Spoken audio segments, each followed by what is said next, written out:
Hello, in this video I'm gonna show you how we can recover deleted photos and videos on Samsung Galaxy S24 Ultra. The first thing that we can do is open the gallery. Now over here we can tap on these three dots in the bottom right corner and then we can go to trash. Over here we'll find pictures that we have deleted in the last 30 days, and then if you want to recover them, then you can simply select the photo. So you can let's go back.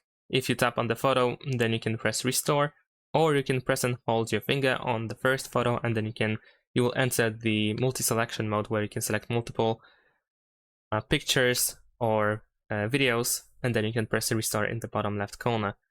And in addition to that, we can also go to My Files app, and then over here, if you scroll down, you will find trash, where you should be able to also find pictures and videos that you have deleted in the last 30 days.